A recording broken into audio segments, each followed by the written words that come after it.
Hello my dear students, so it's a very important chapter for those who are aiming to score 70 on 70. Two substances are mixed together. If we get a homogeneous mixture, we call them as solutions.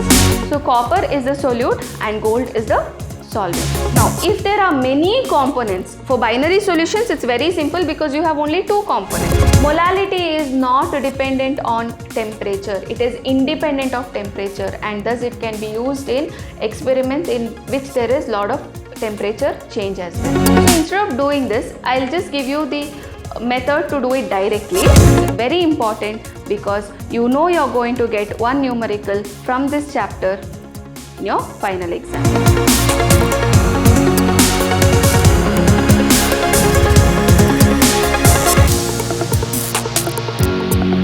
Hello my dear students, I am Priyanka Rajaram from Vidyashram PU College, Temple of Excellence. Today we'll start with the new chapter, Solutions. First let's look into the blueprint of the chapter. We have two questions carrying 1 mark. We know from part A all the questions are compulsory questions and we have two questions from this chapter in part A. So it's a very important chapter for those who are aiming to score 70 on 70. Also, we have one question, that is question number 28 from part D, which is carrying 5 marks. This is usually split into 3 plus 2 marks, and 3 marks if you see from 2014 to 2020 question paper, you have one numerical which will come from this chapter. So there are many numericals which is very easy to solve, which is from the chapter Solutions. So the weightage for the entire chapter is 7 marks. What are solutions? Most of the matter around us are mixtures of 2 or more components. Mixtures can be classified as homogeneous mixtures and heterogeneous mixtures. Homogeneous mixtures are called as solutions. So we'll see the definition of solutions. Solutions are homogeneous mixtures of 2 or more than 2 components.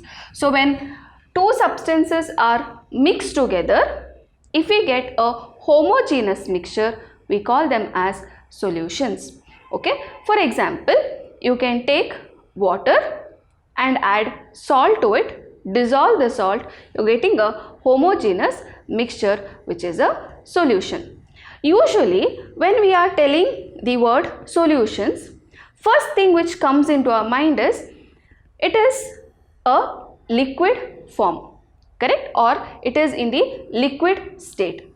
But solutions are homogeneous mixtures. It is not necessary that solutions are always in the liquid state. We'll see some of the definitions and different types of solutions. So what do you mean by solvent? A component that is present in largest quantity is known as solvent. For example, I told you all, take a cup of water and dissolve 1 spoon of salt. Correct? That water is in larger quantity, so that is the solvent. Okay, so anything which is there in the larger quantity, that is the solvent, and the solvent determines the physical state in which the solution exists. Okay, next is what is solute? One or more component present in solution other than solvent. It is one or more component which is present in the solution other than the solvent. We call them as solute, and solute are usually lesser in quantity compared to that of solvent. Okay. Now in this unit we are going to study only about binary solutions. Binary solutions means what? There are only two components, one solute, one solvent. Okay, so a solution having two components is called as binary solution. component of binary solution are solute and solvent. So a binary solution is made up of one solute and one solvent. Solvent is one which is there in excess quantity. It is determining the physical state of the solution. Okay, and solute is in smaller quantity. Next we'll see there are different types of solution. That is, when solvent is in solid state, we call it as solid solutions. When the solvent is in liquid state, we call it as liquid solution. And when the solvent is in gaseous state, we call it as gaseous solution. Okay, more about this. Here we have, see, gaseous solutions are further of three types. You can see solvent is a gas only in gaseous solution. Only the solute can change. So if a solute is a gas and solvent is also gas, we call it as gaseous solution, or we can tell solid solute and solvent is a gas. Each one example you can see. Gas and gas, when you have, it's mixture of oxygen or nitrogen gas, or I can tell oxygen and carbon dioxide gas, etc. It is air. We have mixtures of gas there. Any two components if you pick up, it becomes a binary solution. Okay. Here nitrogen in excess quantity, oxygen is in less quantity. Similarly, liquid and gas in gaseous solution, we can take an example of chloroform mixed with nitrogen gas.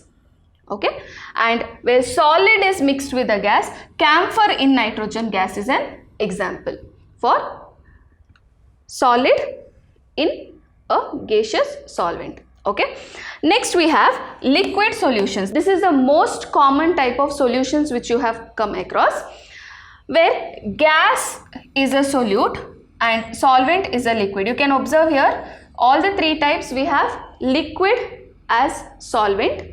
Okay, so gas is a solute and liquid solvent. You can always take oxygen dissolved in water. Okay, oxygen gas which is dissolved in water. Next, liquid in liquid, that is ethanol in water. We can take ethanol in water. Next, solid in liquid, that is glucose dissolved in water, or salt, sodium chloride dissolved in water, sugar dissolved in water. Correct? So liquid solutions are the most common type of solutions which you have come across. Next is solid solutions.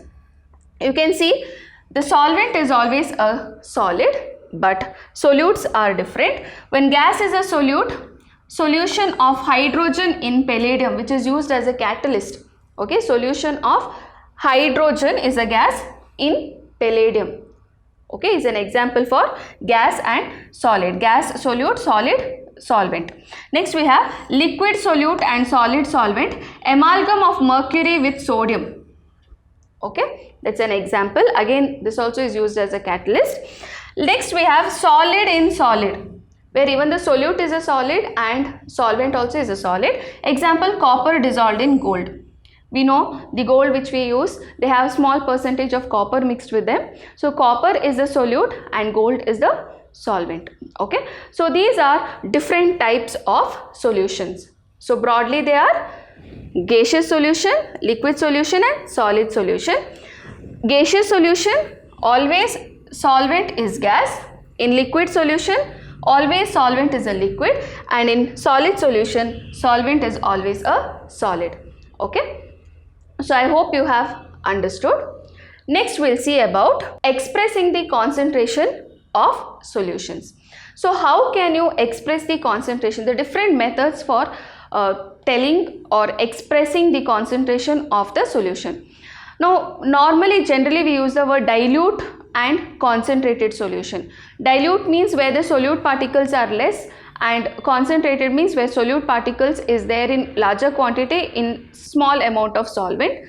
Dilute means small amount of solute in larger quantity of solvent. This is generally what we tell. But there are different methods for expressing the concentration. So we'll see which are these methods. First one, mass percentage, that is W by W, where mass of the component in the solution by total mass of the solution. Component means solute. What is the mass of the solute what you have taken? divided by total mass of the solution if you take and multiply it into 100, we call it as mass percent of the component. Okay, so component is a solute what we are taking. So you are taking the mass of the solute divided by total mass of the solution into 100. Here when you're expressing in this way, the mass should, both the mass should have the same unit. You can't take mass of the solute in grams and mass of the solution in kg. The expressing or having same units is very important when you are calculating. Okay, next we have volume percentage, V by V. Here the solute also is measured in terms of volume.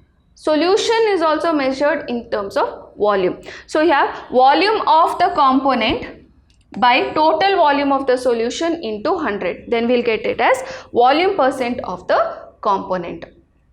Next we have mass by volume percentage, W by V. That means solute is weighed. Okay, you take the mass of the solute, but solution you take the volume of the solution. Okay, so mass of the solute by total volume of the solution into 100 is mass by volume percentage. Here what does it tell? It is the mass of the solute dissolved in 100 ml of the solution. So what is the mass of solute you are dissolving in 100 ml of the solution? If you know, that is mass by volume percentage.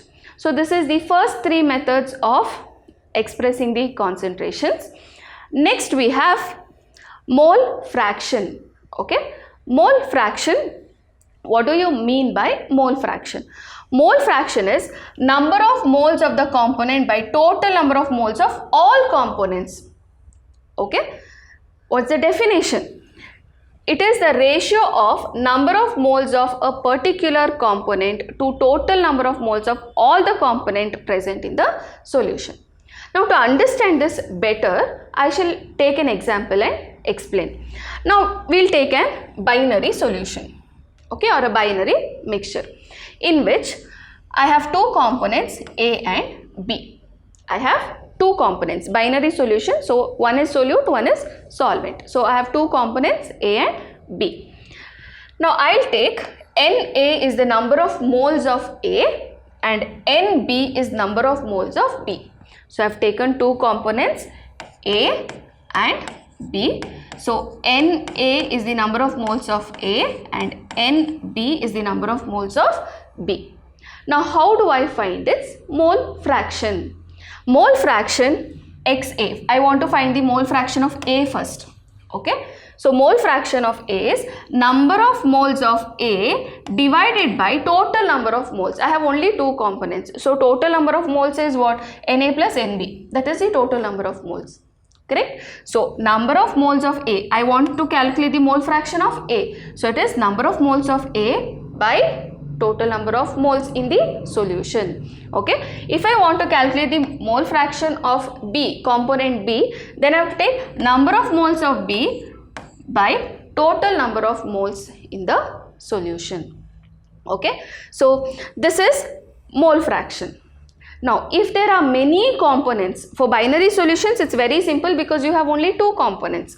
If there are many components, now for example a solution contains I number of components, that means there are many components. Okay, in binary solutions it's only two components, so it's very easy for us.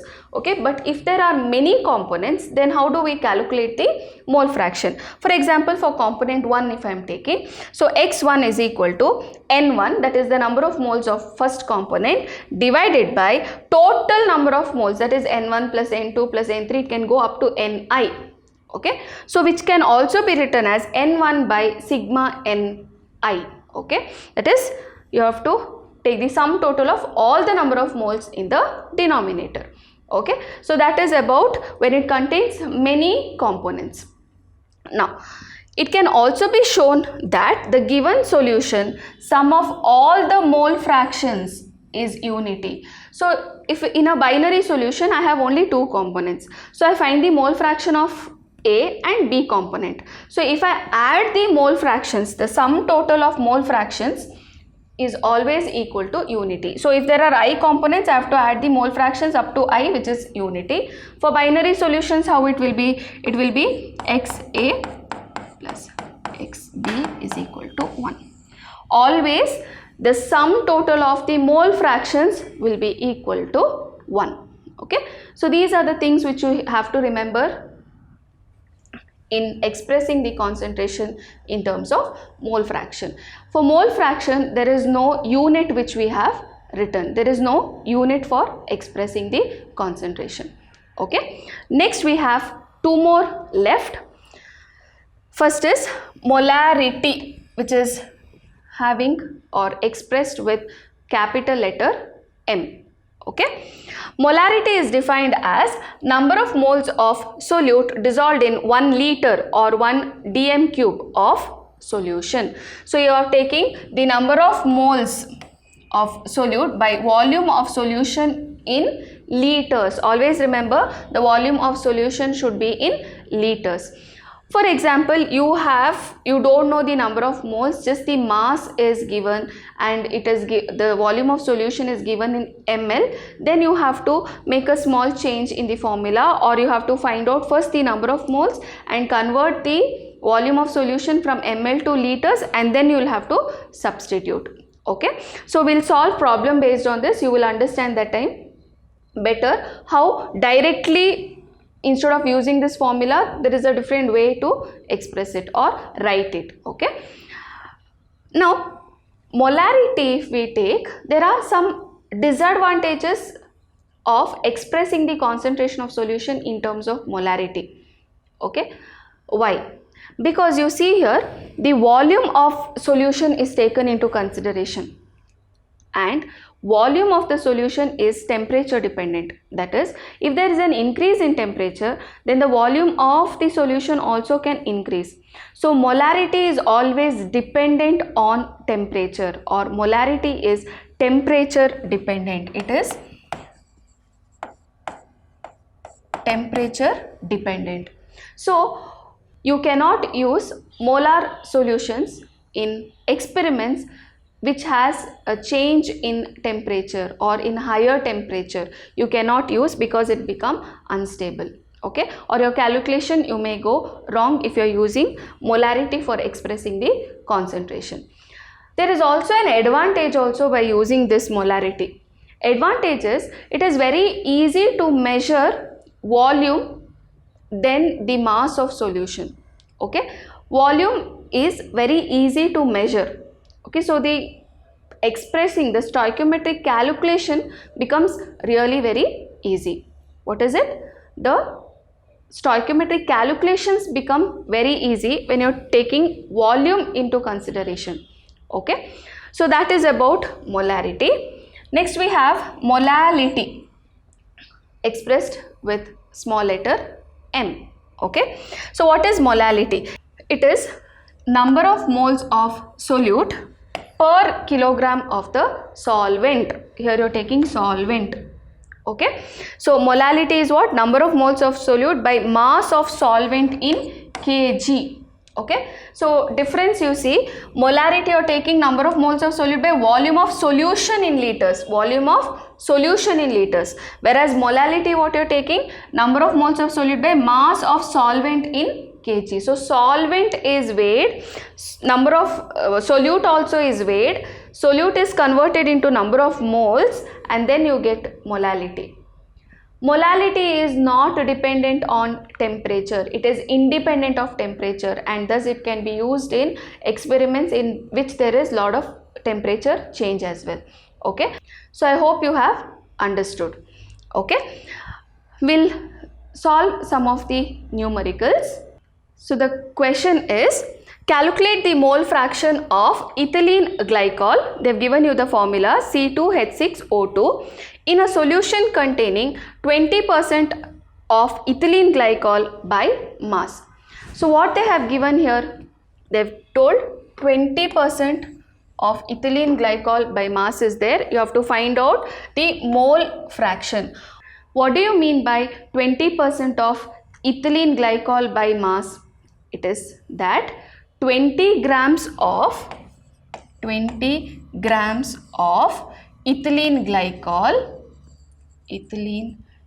glycol is dissolved in 100 grams of solution. So that is the meaning percent by mass. Okay, so 20 grams of ethylene glycol is there in 100 grams of solution. You are supposed to find out the mole fraction of ethylene glycol.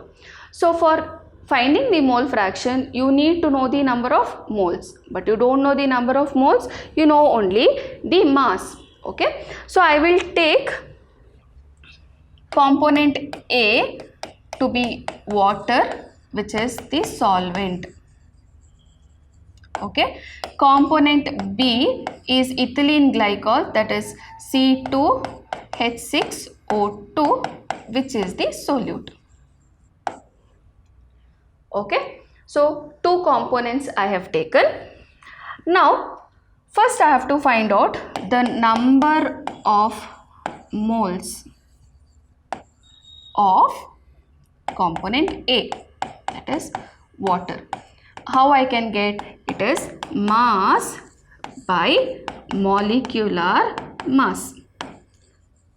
Okay, same way I have to calculate the number of moles of B component, that is ethylene glycol, which is again mass by molecular mass. So I need to find out mass, I know, okay, but I need to find out the molecular mass. Now what is the molecular mass of water? H2O. It is 16 plus 2, that is 18 grams. 18 grams is the molecular mass. What about ethylene glycol? Ethylene glycol C2, that means 12 into 2 is 24. 24 plus 6 is 30, correct? And oxygen 2 are there. So 16 into 2 is 32. So 30 plus 32 is 62 grams. Okay, this is the molecular mass. Now, what is mass of water in 100 grams of solution? This is solution. Okay, so first we'll calculate the number of moles of water. Now, the solution mass was 100 grams, out of which 20 grams is ethylene glycol. So, how much of water is there? 100 minus 20, that is 80. So mass of water is 80 divided by molecular mass of water is 18. If you do this, you will get it as 4.44. Okay, same way, number of moles of ethylene glycol, mass is 20 grams divided by 62, you will get it as 0.322. This is the number of moles of component A and component B. Now what do I have to find out? I have to find out the mole fraction. So mole fraction of ethylene glycol, that is component B. So I will write the formula now. Mole fraction of component B, that is ethylene glycol, is number of moles of B divided by total number of moles, that is A plus B. So what is the number of moles of ethylene glycol? 0.322. So 0.322 divided by number of moles of A is 4.44 plus 0.322. So you will get the answer as 0.068. Okay. So this is the mole fraction of ethylene glycol. So I hope you have understood this problem. So what we are doing? They have given the mass percentage. So 20 grams of ethylene glycol is present in 100 grams of solution. First we need to calculate the number of moles of A and B, that is one is water, other one is ethylene glycol. So mass by molecular mass will give us the number of moles. Once you get the number of moles, mole fraction of ethylene glycol, which I have taken as B, okay, is number of moles of B by total number of moles. If you calculate, you will get it as 0.068. So wherever necessary, please pause the video and try to solve the problem on your own once again. Okay, so we'll go to the next problem. Calculate the molarity of a solution containing 5 grams of NaOH in 450 ml of solution. So what they have given? They have given solute, which is 5 grams, and volume of solution is 450 ml. Okay, so as I told you all, you need to find out the number of moles of sodium hydroxide and volume you need to convert into liters. So instead of doing this, I'll just give you the method to do it directly. Molarity is number of moles. What is number of moles? Mass of, here it is solute, so mass of solute by molecular mass of solute, I can write. Okay, divided by volume in liters, but they are not given in liters, it is in ml. So what you have to do is, again it will be divided by the volume in ml by 1000. If you divide by 1000, it gets converted into liters, correct? So instead of that, we will write here directly 1000 by volume of solution in ml. So I can use this directly. If you find it difficult, you do it stepwise. First you find out the number of moles of sodium hydroxide. 450 ml you convert into liters, then you can put directly into the formula number of moles of solute by volume of solution in liters, or you can directly write this and show the substitution and do the calculation. So here mass of the solute is 5. What is the mass of molecular mass of solvent? Sodium hydroxide molecular mass is 23 plus 16 plus 1. So what is the mass here? It is 40. Correct? So it is divided by 40 into 1000 by volume of solution in ml, that is 450. So if you solve this directly, you are going to get your answer. So the answer will be 0.278. So it is 0.278 molar.